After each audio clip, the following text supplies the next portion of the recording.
Mukama abeere nammwe. Okuyita aboonoonyi ayi Mukama asaasira. Atuddekadde kitaffe ng'otuwolereza ayi Kristo saasira. Ayidde ogwokubiri okutwala eri kitaawo ayi Mukama saasira. Tontomesa buli kantu atukwatula ekisa tusomesa zaffe atuuse bulamu obutaggwaawo. Irire twegayiridde ayi Mukama ffe abasanyuka okusiiba kuno okwa buli mwaka olw'okunywerera ku byamagero bya Paasika, tusanyuke n'olw'emirungi enkumu etufuniramu. Kino tukusaba nga ttama Yesu Kristo Mukama waffe omwana wo abanga n'alamula amunawa ne mu mutuukirivu Katonda wamu emirembe n'emirembe.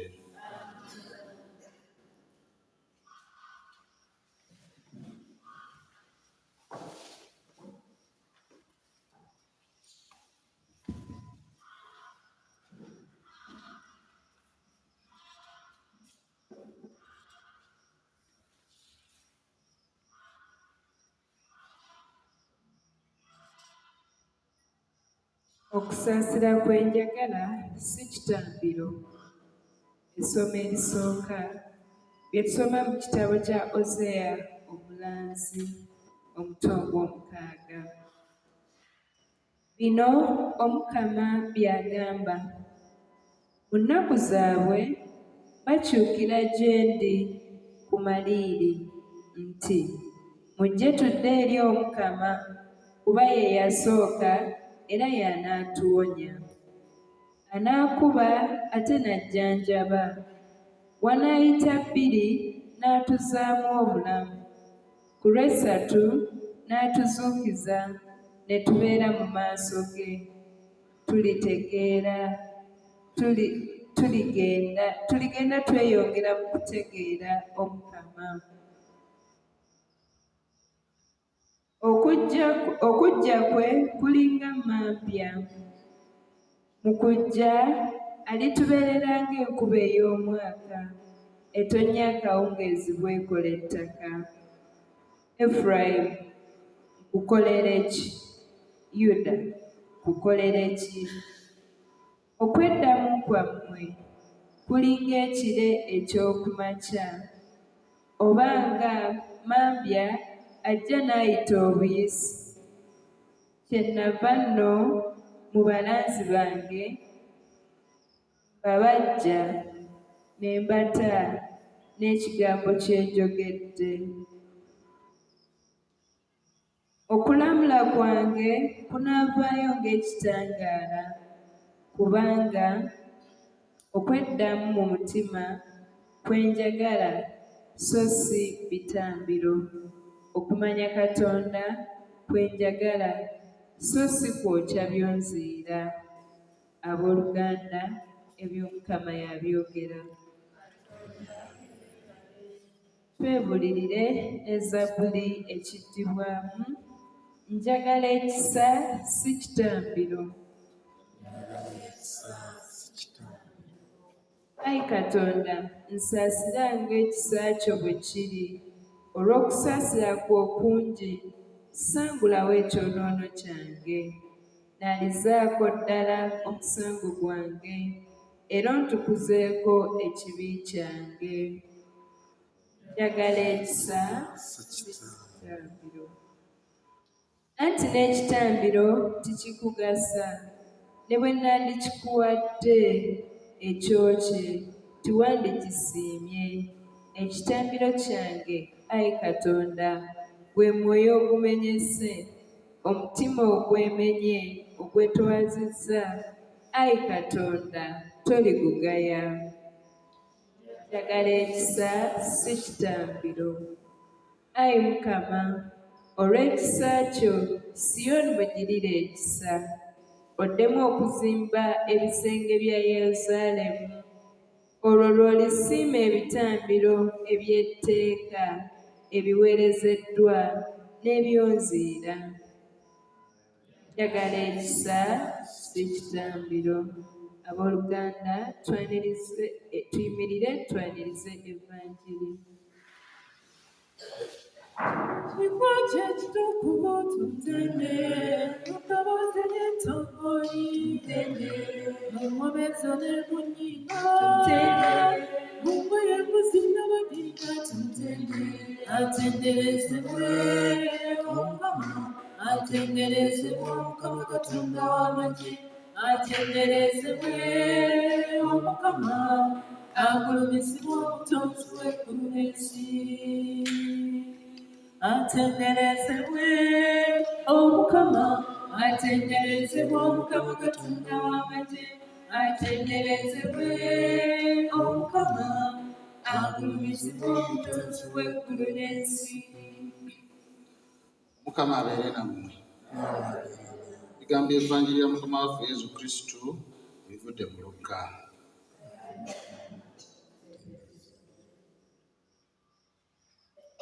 Budde buli waliwo abantu abamu abaali beetenda obutuukirivu nga banyooma abalala. Ye n'abaleetera olugero luno nti abantu babiri baayambuka mu kiggwa okwegayirira, omu nga Mufalisaayo, omulala nga Mupupulikaano, omusoloza w'omusolo. Omufalisaayo n'atagalala n'asoma munda ye bw'ati nti, Ayi Katonda, nkwebaza kubanga siringa abantu abalala bonna, abanyazi, abalyazamaanyi, abenzi, era siringa omusolooza oyo. Buli lunaku namusanve, ennaku kinnamusanve nsibako 2, na buli kyefuna kyonna tunako ekitundu eky'10. Omusolooza ye n'ayimirira wala nga tayagala na kuyimusa maaso eri ggulu. Yeekuba ekifuba ng'agamba nti, Ayi Katonda, nsaasira nze omwonoonyi. Sembagamba nti yaddayo ewuwe ng'atukudde naye oli nedda, kubanga yeyeekuza alitowazibwa, yeetowaza aligulumizibwa. Ebigambo by'Evvanjiri eno bikomye wano.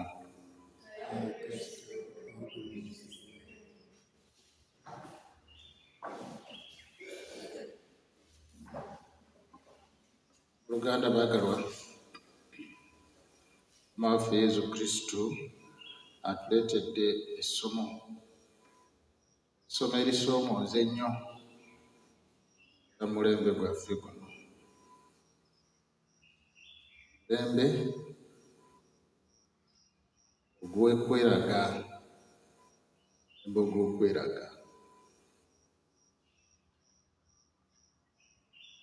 simanyi oba mabegeri bwe kyali, naye kirabika ensonga nti Yesu akireese wano, akasigo kano kalabika kaava dda, kazze kakula buli mulembe.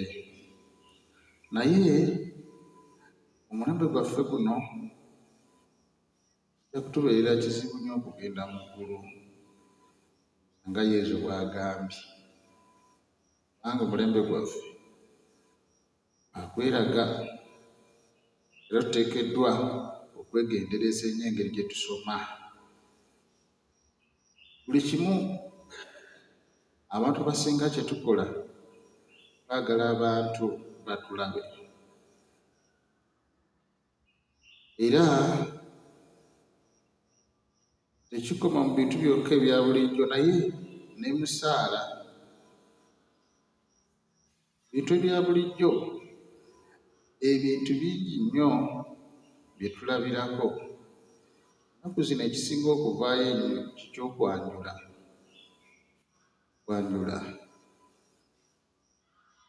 Naddala wano ewaffe mu Buganda baagala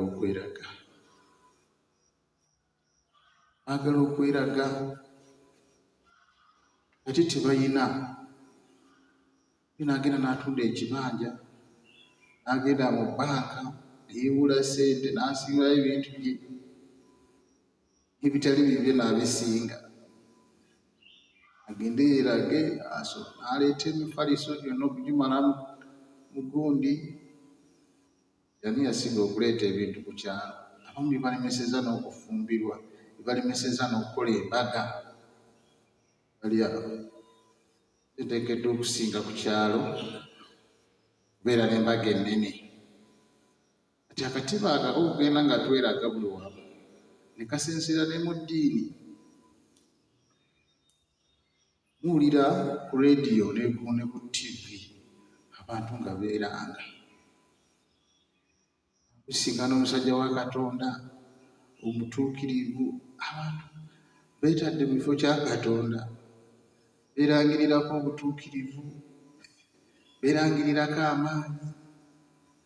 Balinga bagamba tugenda ne tukola ne tufuna amaanyi agawona nga bw'ogenda n'okola ssente. Mukama mulungi. Olw'ekyo tusabe Omukama atuyambe. Ate si eyo yokka, Eklezia Katolika ebadde emanyiddwa nnyo okubeera obwetoowaze, naye ne mutandise okuvaamu abantu abatwewuunyisa. Ebigako awo n'abagamba, waliwo yajja n'ambuuza, namunne gwe yeegeraageranya naye n'agamba, kati kunze n'oli kati olowooza ani asinga obutuukirivu?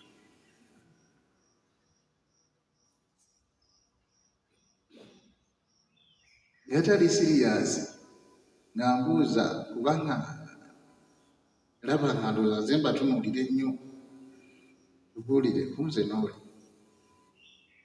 ani asinga obutuukirivu? Mukama atugamba nti Katonda ayagala byonsiira, ayagala kisa. Tuba twagala okompitinga n'okweraga tweragire mu bikolwa ebirungi tweragire mu mutima omulungi akiri oba walibadde obuuza ekibuuzo obuuze nti faada waliwo asinga okukola ebikolwa ebirungi nyongereko onkubadde nakyo tekyetaagisa Mukama mulungi awo twataddewo ebokisi awo ey'okuyamba abanaku jangu mpolampola teekemu ekintu kyo nga tewali akulaba wabulirako ewaffe eyo waliyo omusajja ekyatwewuunyisa Katonda yamuwa ku ssente naye ajja ateekamu ak'emitwalo gy'etaano naye buli muntu ateekeddwa okukalaba akazingulula ng'ava wali ajja n'akaleeta twateekeddwa okulaba nti ataddemu yasinza okuteekamu ekinene. Amiina. Saba Omukama atuyambe tubeere tukyuke essaala zaffe Katonda yabasinga okuzimanya. Mukama tatugamba nti abantu tebateekeddwa tulaba nga tusaba. Kituufu era kirungi okutulaba nga twegayirira kubanga abantu kibawa amaanyi nabo ne bajja. Naye ekigendererwa kyaffe tekyalibadde kulaga. Kirungi okukola ebikolwa ebyekisa era tuwa ekyokulabirako ekirungi eri abantu abalala. Naye ekigendererwa kyaffe tekyalibadde kukola ki? Kulaga.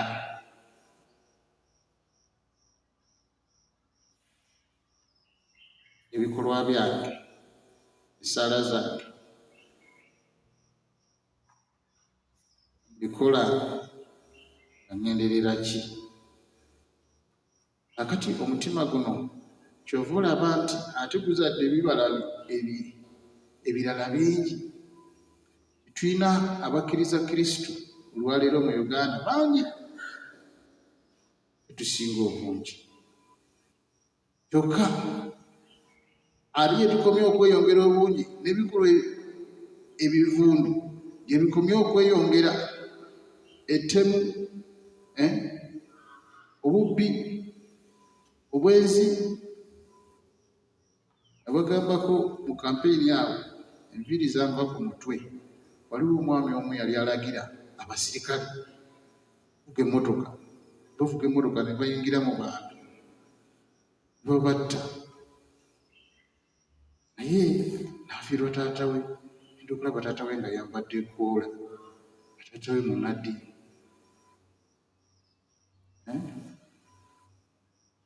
Ati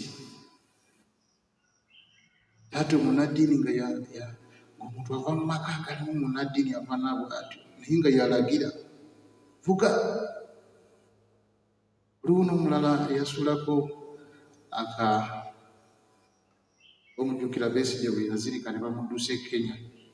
Eyagula emmotoka yagikuba ennyondo n'asulamu tiyagaasi.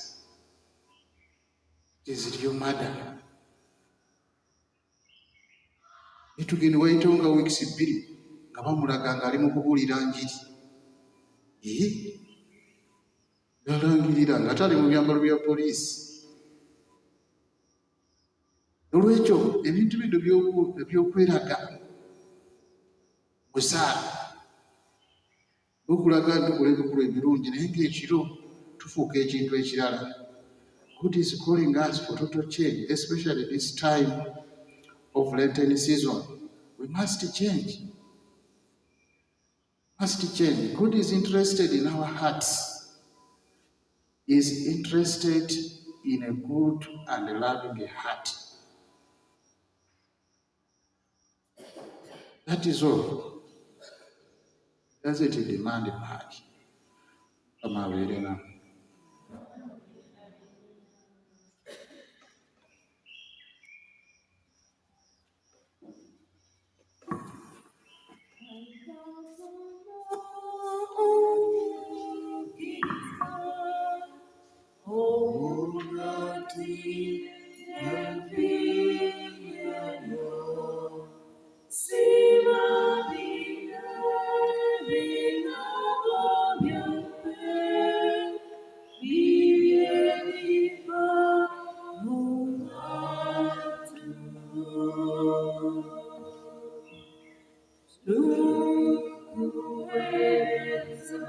emisero bekatunyukia Yesu yoreatambira nokuzukira katunde kutareyo nokulinyeyo tolikwebuulu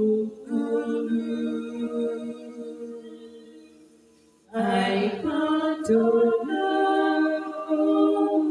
okukiriza omugati epinyeno siba bino ebirabo byaffe bibyeriva mu batubo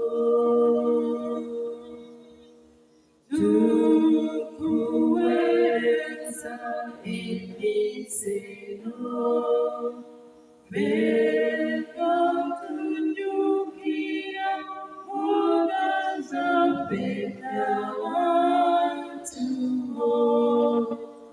kuba abantu watesalako mwana gwe wazala Yesu oyo wati yekka ai Katonda omukiriza omugati n'epinyeno siba bino ebirabo byaffe bibyeriva mu batubo.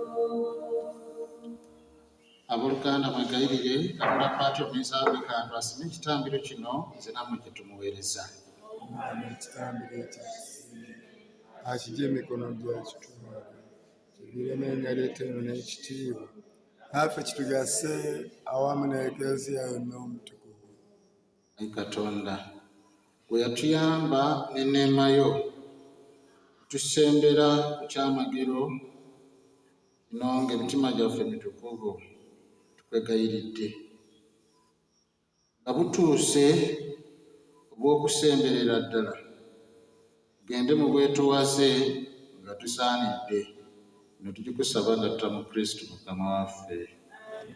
Mukama abeere nammwe imuse emitima twebaza Mukama Katonda waffe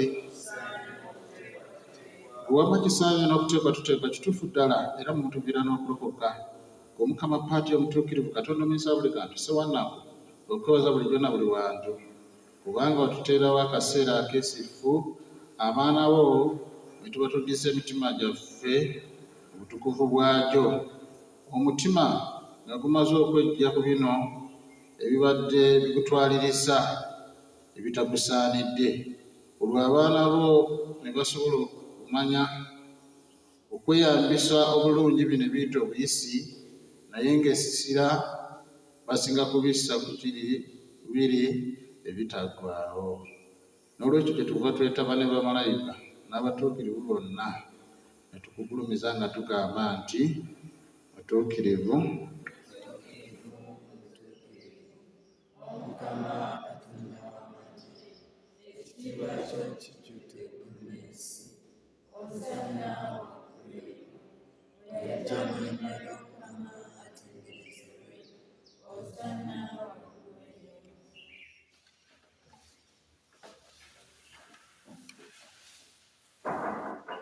tufaayo Mukama oli mutuukirivu gw'ensolo y'obutuukirivu bwonna tukwegayiridde ebirabo bino biweekomayo bifuuke ebitukuvu tufune omubiri n'omusaayi bya Mukama waffe Yesu Kristo yali agenda okwewaayo mu kubonaabona kwe yeesiimidde n'akwata omugaati ne yeebaza n'agumenyamu n'abayigirizwa be n'abagamba nti mutoole mulye guno mwenna anti kino gwe mubiri gwange gunaawaayo okubeeramu.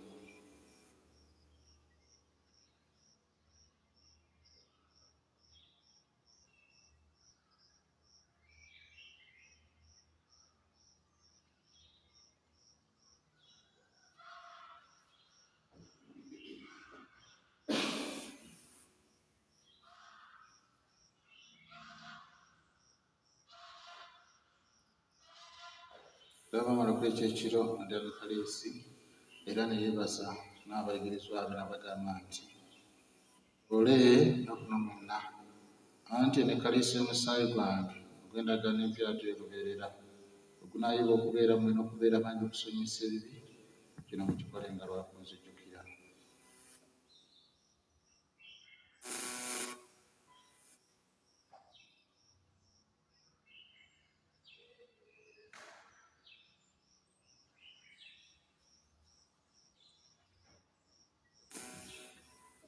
Amagero ekyokukkiriza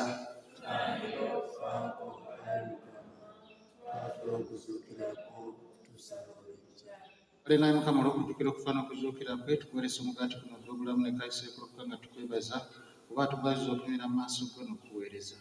Tukwegayiridde nnyo nga tukweseegereza abagabana omubiri n'omusaayi bya Kristo oyo omutuukirivu atukuŋŋaanywamu.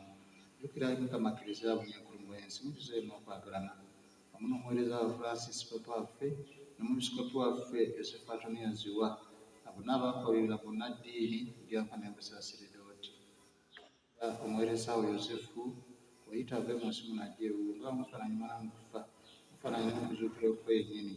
Jjukira ne baganda baffe abibase nga basuubira okuzuukira bakkirize bajje gyeyakaakalira mu kitiibwa. Jjukira n'akuba nabo bagiri ekisa mu kufa naffe ffenna tukwegayidde tusaasire tusalina akaakolawo obutaggwawo kutenda n'okugulumiza. Omune Mariya omubeerera omutuukirivu nnyina Katonda Yosefu omutuukirivu awuliriza Parish eno n'abatume b'abatuukirivu era n'atuukibwa n'abala okusinyidde obwedda bonna nga tuyita mwana wo Yesu Kristo.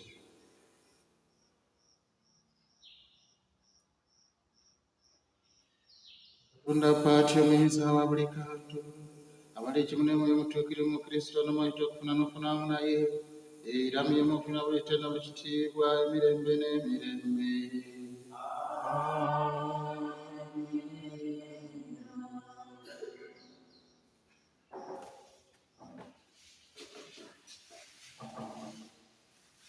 Nsaba Omukama mu ssaala eno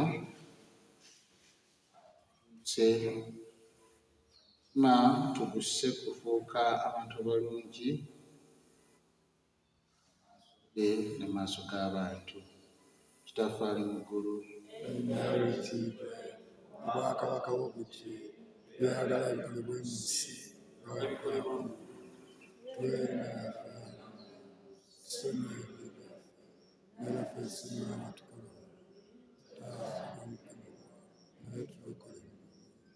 Ayi Mukama tukwegayidde tulukule mu byonna tuyambe tube mu ddembe tukirire ekisa tuwone ekibiinaku zonna tutebekere atali kutabuka nakumu nga tulidde okwesima kwatusuubiza n'amatuka g'omulokozi waffe Yesu Kristo.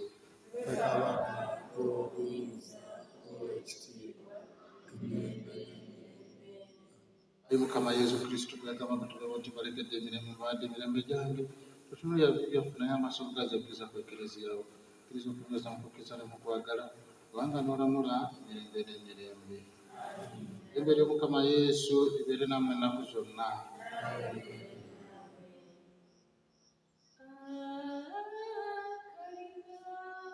Akaliga ka Katonda akajja ebibi by'ensi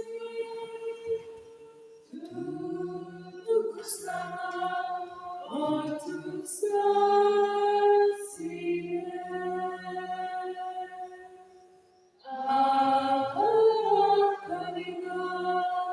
Akaliga ka Katonda akajja ebibi by'ensi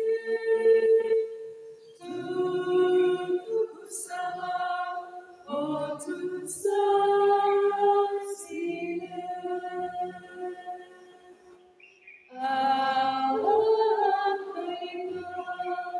Akaliga ka Katonda akajja ebibi by'ensi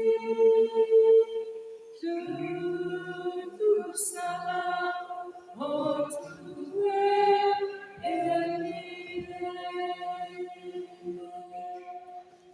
Ono Mukama Yesu Kristo wuuno akaliga ka Katonda unajjawo ebibi by'ensi Twesiime ffe abakiddwako embaga entukuvu ennyo ey'akaliga.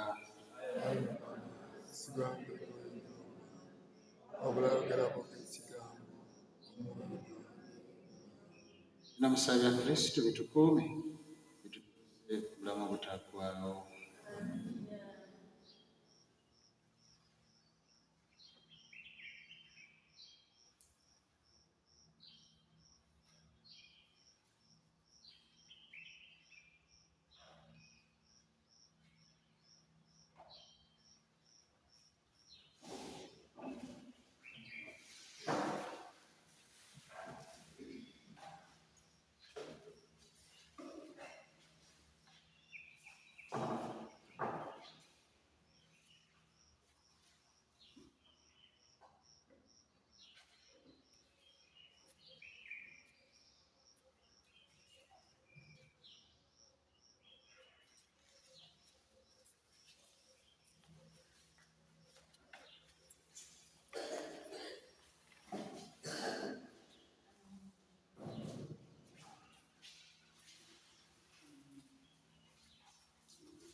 Yesu yeye kwesegu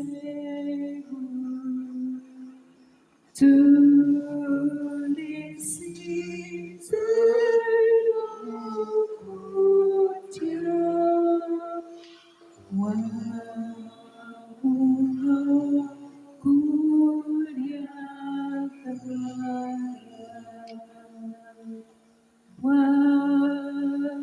wabibudde wakiro kupine Kalvario Yesu yasibula abatuma bagalo ebyuka bikolerwa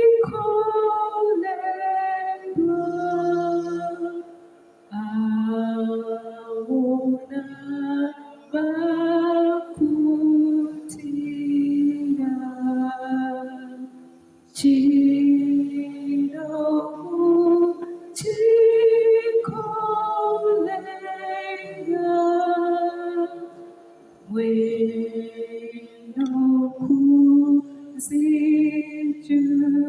wenokuzijukira muchecheni wewena bujebwa bategana mujena bagumyaga ne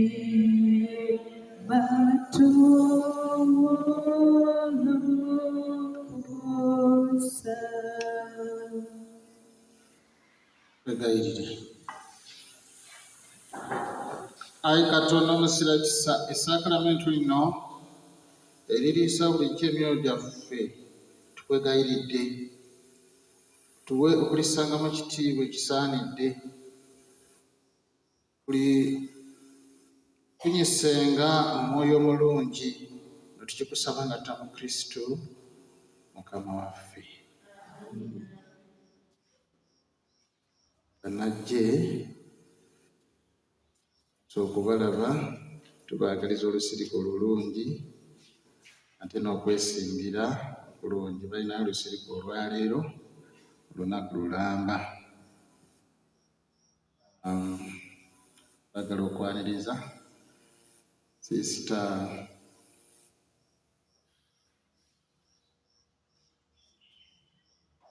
Nasuuna sayinza okulaba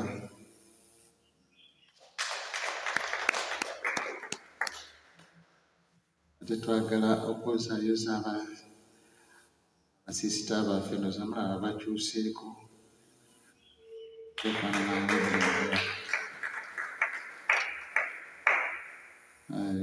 olunaku eggulo bayingidde mu bisyeeti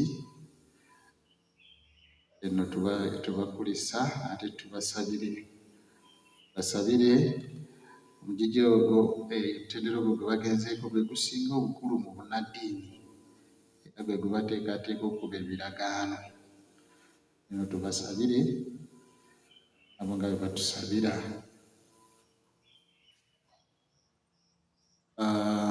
Nabagambye jjo nti okuva ku Mande MISSA tujja kubeera nga zitandika ku ssaawa emu.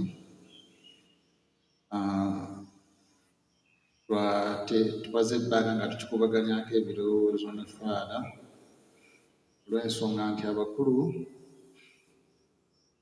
bakoowa nnyo mirimu mingi, tuli batono owa nga tulina n'okusoma essaala ezaffe. Ale nno tulowooza nti ssaawa emu ejja tuyamba okufuna obudde okusoma essaala zaffe basabira ate tulyoke tujje mu MISSA. Ejja kubanga nyimpiko singa ku za bulijjo. Mwebale nnyo, mwebalire ddala. Mukama abeere nammwe. Nsaba Katonda omuyisa buli kantu, Paatiri ne Mwana ne Mwoyo Mutuukirivu gubakkeko sigale nammwe leero ate n'ennaku zonna. MISSA ewette gende mirembe. Gwenyaffe omuyinza, gwenyaffe nyambo w'ekisa, gwenyaffe omuyinza, Maria tuyambeko.